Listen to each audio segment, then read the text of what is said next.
Bem-vindos, meus amados, para mais um estudo da Palavra de Deus. Eu vos cumprimento com a graça e a paz de Deus, nosso Pai, de nosso Senhor e Salvador Jesus Cristo. Que sejam abundantes em vossa vida e que esse estudo seja uma motivação para nós termos um melhor relacionamento com Deus, com nosso Senhor Jesus Cristo e buscarmos uma santificação maior em nossa vida. O estudo de hoje é o estudo de número 71. Ele tem como título Sinais dos Tempos. E nós vamos ver que sinais são esses, que muitos já se cumpriram, outros não, mas que nos dão uma clara perspectiva da brevidade da volta de nosso Senhor e Salvador Jesus Cristo, com seu Pai e os santos anjos nas nuvens dos céus. É um estudo composto por 19 perguntas e respostas, nas quais estaremos entendendo que sinais são esses dos tempos que anunciam este grande evento prometido há tanto tempo. Eu convido a cada um de vocês para elevarmos a Deus uma prece, buscando de Deus a iluminação de seu Divino Espírito para compreendermos o estudo que faremos agora. Vamos orar?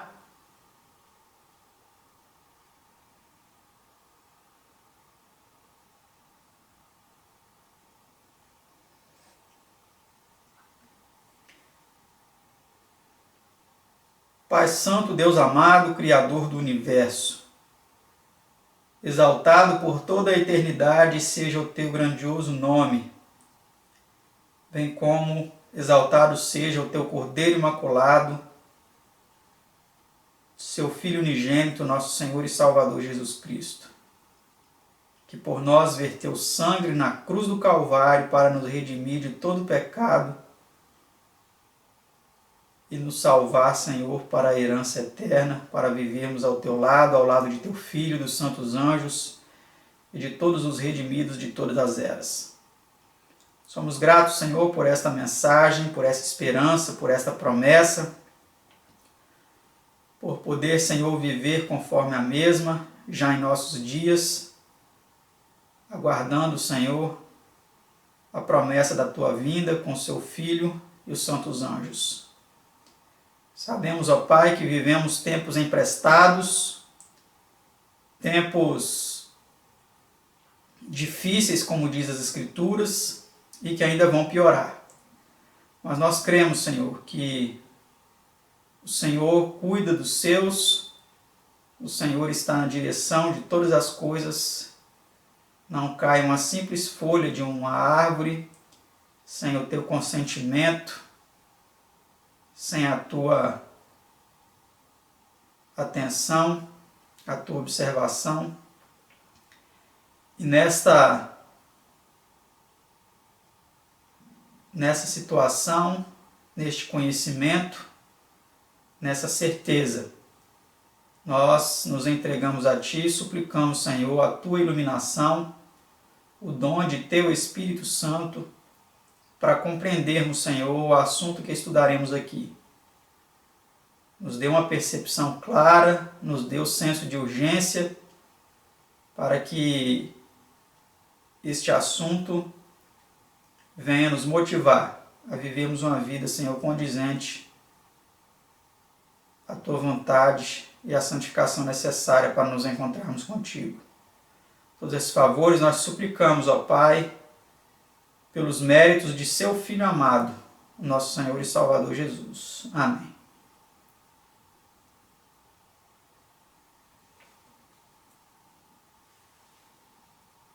Vamos então dar prosseguimento ao nosso estudo, dando início assim à primeira pergunta do mesmo, que diz assim: por que reprovou Cristo os fariseus e saduceus? Hipócritas, sabeis discernir a face do céu e não sabeis e não conheceis os sinais dos tempos? São Mateus 16, verso 3. Perceba que Jesus ele reprovou os fariseus porque eles conheciam, vamos dizer assim, um pouco de até meteorologia. Eles olhavam para o céu, sabiam discernir o aspecto dos céus e o que viria proveniente daquele cenário, mas não sabiam discernir os sinais proféticos que apontavam o que estava acontecendo ali. E isso foi um motivo para que eles fossem reprovados por Deus, por Jesus. Vamos para a pergunta 2. Que sinal foi predito pelo profeta Isaías, pelo qual Cristo, quando de seu primeiro advento, poderia ser conhecido como Messias?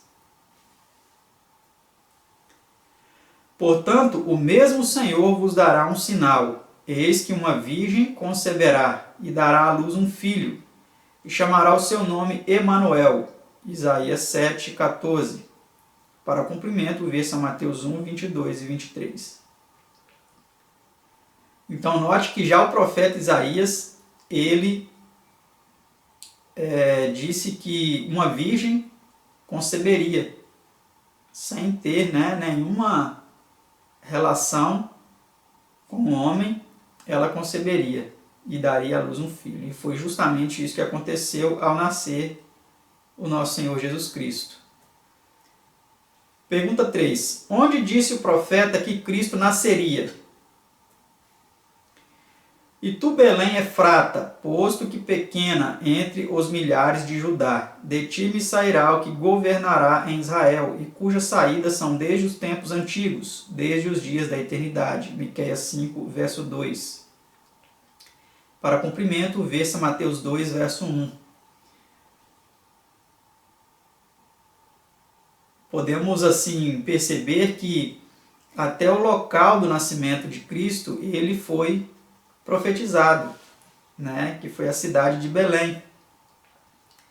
E nós vemos aí que as saídas dele, outra tradução vem dizendo as suas origens, são desde os tempos antigos, desde os dias da eternidade, dando a nós ciência de que a origem de Jesus não seria ali em Belém, mas a sua origem, ela teve um tempo ainda mais remoto nos dias da eternidade. Ou seja, Cristo ele teve uma origem.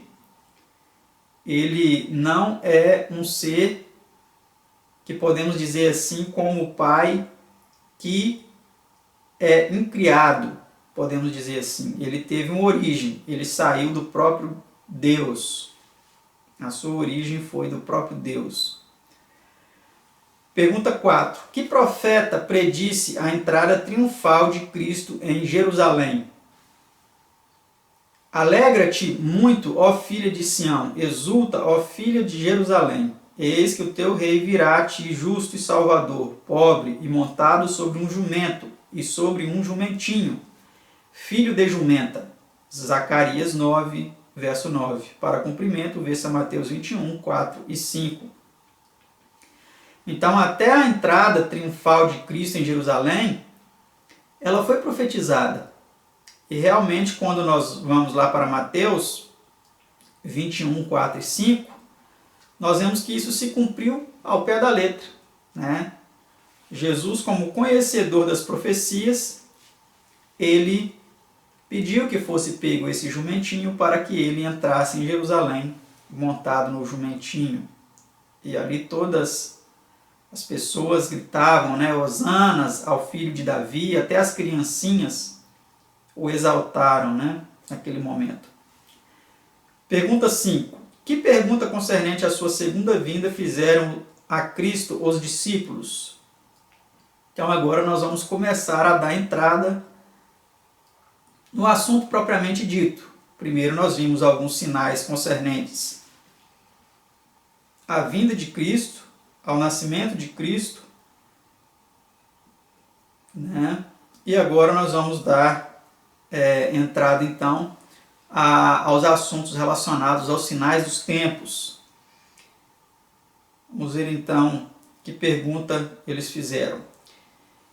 E estando assentado no Monte das Oliveiras, chegaram-se a ele, a Cristo, os seus discípulos, em particular, dizendo: Dize-nos quando serão estas coisas e que sinal haverá da tua vinda e do fim do mundo. São Mateus 24, verso 3. Então, os discípulos desejaram saber quando Jesus estava ali ensinando a eles e falando a respeito da consumação de todas as coisas. Os discípulos desejaram saber quando isso aconteceria. Jesus passou então a lhes explicar, que é o que nós veremos adiante. Pergunta 6. Como, segundo São Lucas, respondeu Cristo a esta pergunta? E haverá sinais no sol e na lua e nas estrelas, e na terra angústia das nações, em perplexidade pelo bramido do mar e das ondas, homens desmaiando de terror, na expectação das coisas que sobrevirão ao mundo. São Lucas 21, 25 e 26. Então, meus amados, Jesus, ele aqui deu indícios significativos de quando estaria breve o tempo da consumação de todas as coisas. O fim dos tempos, podemos dizer assim. Sinais no sol, na lua, nas estrelas, angústia na terra, entre as nações, por causa do bramido do mar e das ondas. Vamos ver daqui a pouco o que significa isso. Jesus disse também que os homens desmaiariam de terror em expectação pelo que viria ao mundo. Nós vamos ver se esses sinais eles já se cumpriram, se eles também podem, sinais semelhantes a esses podem continuar se cumprindo.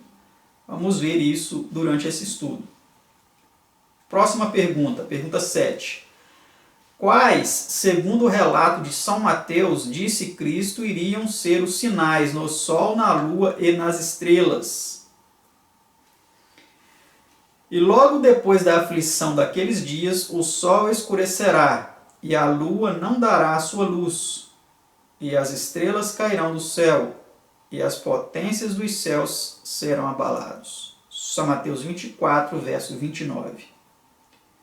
Então, meus amados, Jesus ele não disse apenas que haveria sinais no sol, na lua e nas estrelas, mas ele especifica que sinais seriam esses. Ele diz que o sol escureceria e a lua não daria sua claridade, que é basicamente o mesmo. O sol, se ele escurece, ele não vai dar sua claridade. E a lua, se ela não dá sua claridade, ela é porque ela perdeu a sua luz. Podemos dizer assim. E as estrelas cairiam dos céus. Será que esses eventos já aconteceram? Algumas pessoas aguardam que esses eventos ainda aconteçam, porque eles desconhecem a história, o que a história tem a dizer a respeito desses fatos. Então, eles, quando leem essa passagem, eles esperam que isso vai acontecer. Mas nós vamos ver se isso já aconteceu ou não. Pergunta 8. Em que linguagem alguns profetas do Velho Testamento já haviam predito esses sinais? Vamos ver se no Antigo Testamento isso já tinha sido predito. E mostrarei prodígios no céu e na terra, sangue e fogo e colunas de fumaça. O sol se converterá em trevas e a lua em sangue, antes que venha o grande e terrível dia do Senhor. Joel 2, 30 e 31. O sol e a lua se ennegrecerão, e as estrelas retirarão o seu resplendor. Joel 3,15. Porque as estrelas dos céus e as suas constelações não darão a sua luz. O sol se escurecerá ao nascer, e a lua não resplandecerá com a sua luz. Isaías 13, verso 10. E o último texto: e sucederá que naquele dia, diz o Senhor Deus, farei que o sol se ponha ao meio-dia e a terra se entenebreça em dia de luz. Amós 8, verso 9.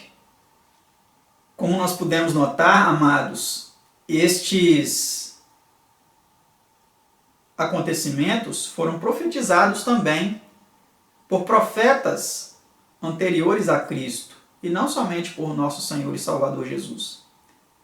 Profetas como Joel, como Amós, como Isaías, já declararam que haveriam sinais no sol, na lua e nas estrelas. E nós podemos notar isso, né? Vamos agora para a pergunta 9.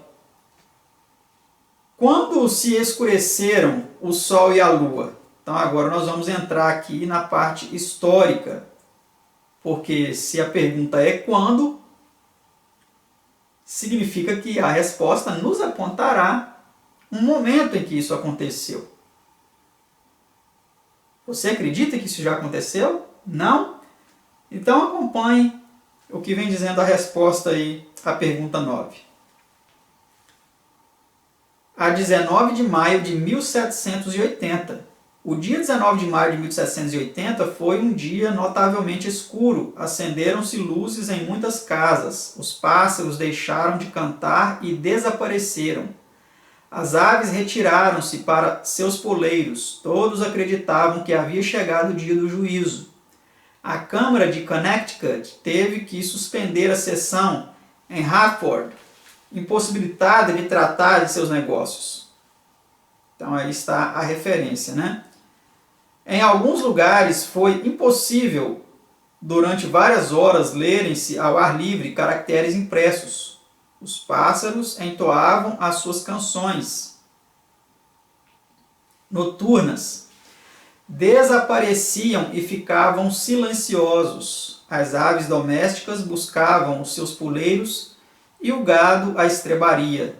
Nas casas acendiam-se as luzes. O escurecimento começou por volta das 10 horas da manhã. Olha que interessante, amados. E durou até a meia-noite, mas com intensidade e duração diversa em vários lugares. A verdadeira causa deste notável fenômeno é desconhecida. Está aí a referência, né? Diz Herschel, o grande astrônomo inglês, o dia escuro da América do Norte foi um dos mais extraordinários fenômenos da natureza, que será sempre lido com interesse, mas a ciência é incapaz de explicar. Vendo, meus amados? Vamos para o próximo texto aí. Que o dia escuro de 19 de maio de 1780 não foi o resultado de um eclipse é fácil estabelecer pela posição que, respectivamente, ocuparam nesta ocasião o Sol, a Lua e a Terra. O eclipse do Sol só é possível mediante a interposição da Lua entre o Sol e a Terra. A 19 de maio de 1780, a posição da Lua em relação à Terra era justamente oposta à do Sol, o que tornava absolutamente impossível um eclipse desse astro. Tá certo, amados? Então, era impossível isso acontecer. De resto, a escuridão motivada por um mero eclipse não teria sido tão densa, nem poderia ter a duração que teve aquele fenômeno. O Rei Vindouro, página 124. Então, aí as evidências mostram que não era um eclipse. Vamos para o próximo texto. A escuridão da noite seguinte foi provavelmente tão profunda e densa como a que mais o fosse, desde que o Altíssimo criou a luz até então. Faltava-lhe apenas ser palpável para ser tão extraordinária como aquela que cobriu a terra do Egito nos dias de Moisés. Se todos os corpos luminosos do universo tivessem sido envolvidos em sombras impenetráveis ou apagados da existência, dir-se-ia que as trevas não pudessem ser mais completas. Uma folha de papel branco, segurada a poucos centímetros dos olhos, era tão invisível como o mais negro veludo. Então está aí a referência, né, meus amados? A escuridão da noite foi tão sobrenatural como a do dia que lhe antecedeu, pois que, conforme declara o Dr. Adams, a lua fora cheia no dia anterior. Então, como nós notamos, meus amados, nestes eventos históricos, esses relatos nos dão testemunho de que realmente este fato do escurecimento do Sol e da Lua deixando de dar sua claridade, eles aconteceram há muitos anos atrás, no século XVI, fim do século XVI, em 1780. Será que essa data tem algo a nos explicar? Será que essa data existe alguma significação importante dentro da profecia bíblica para nos apontar o cumprimento desses eventos? É o que veremos um pouco mais à frente. Pergunta 10. Quando ocorreu a notável exibição da queda das estrelas? Vejamos quando isso ocorreu. No dia 13 de novembro de 1833. Escrevendo sobre este memorável acontecimento, o afamado astrônomo e meteorologista, professor Denison Olmsted, da Universidade de Yale, ele disse o seguinte: os que tiveram a felicidade de testemunhar a exibição de estrelas cadentes na madrugada de 13 de novembro de 1833 viram provavelmente a maior demonstração de fogos celestes que já houve desde a criação do mundo, ou pelo menos nos anais compreendidos nas páginas da história. A extensão da chuva foi tal que cobriu parte considerável da superfície terrestre, desde o centro do Atlântico a leste até ao Pacífico a oeste, e desde a costa norte da América do Sul até as longínquas regiões das possessões britânicas do norte. O espetáculo foi visível, apresentando por toda parte quase o mesmo aspecto. A exibição foi especialmente brilhante no Niágara, e por certo jamais se presenciou espetáculo tão terrível, grandioso e sublime como aquele do firmamento caindo em torrentes inflamadas sobre a rugidora catarata escura, diz a Enciclopédia Americana, artigo Meteoros. Sobre uma declaração de que os modernos fogos de artifício superam essa grandiosa exibição de estrelas cadentes, o Sr. Clarkson, pai dos antigos redatores do jornal de que a seguinte citação é feita, e ele mesmo redator agricultural da referida folha, ele disse: a terrível grandeza do espetáculo na noite de 13 de novembro de 1833, que fez temerem o mais vigoroso coração e o mais ousado incrédulo, jamais poderá ser comparada com os mais brilhantes fogos de artifício. Os que presenciaram a assim chamada chuva de meteoros contemplaram a mais grandiosa cena presenciada por homens até o dia de que fala São Pedro, quando os céus em fogo se desfarão e os elementos ardendo se queimarão. O redator agrícola do Register estava fora, sozinho, com uma parelha de animais e com pesada carga durante toda a noite naquela ocasião inolvidável. Ele não poderá admitir que fogos de artifício humanos sejam superiores ao mais grandioso e sublime espetáculo até então ou desde então contemplado pelo homem. Os fogos de artifício não se assemelham mais a esse maravilhoso fenômeno do que o vagalume ao sol. Está aí a referência, né, meus amados? De 1889. Frederico A. Douglass, em seu livro My Bondage and My Freedom, diz: presenciei em pessoa essa cena deslumbrante e fiquei possuído de pânico. Os ares pareciam fervilhar de mensageiros divinos a descerem à terra. Anunciava-se a madrugada quando observei este espetáculo sublime. Naquele instante não pude resistir à impressão de que fosse o prenúncio da vinda do Filho do Homem. E em meu espírito estava preparado para saudá-lo como meu amigo e libertador. Tinha lido a Lures que as estrelas deveriam cair do céu, e elas estavam efetivamente caindo. Uma única estrela apareceu aos sábios e conduziu-os ao Salvador no primeiro advento. Milhares de estrelas anunciaram a proximidade de seu segundo advento. Nota-se que os sinais produziram a impressão que Deus propusera exercer-se, que o dia do juízo, a vinda de Cristo e o fim do mundo estão às portas. Como nós lemos aí juntos, meus amados, esses relatos são realmente impactantes, não é mesmo? Só este relato, só esses detalhes dados por essas testemunhas oculares que foram registrados e deixados aí para a posteridade, eles nos mostram que realmente foram um evento significativo, que marcou a vida das pessoas como realmente o cumprimento da profecia.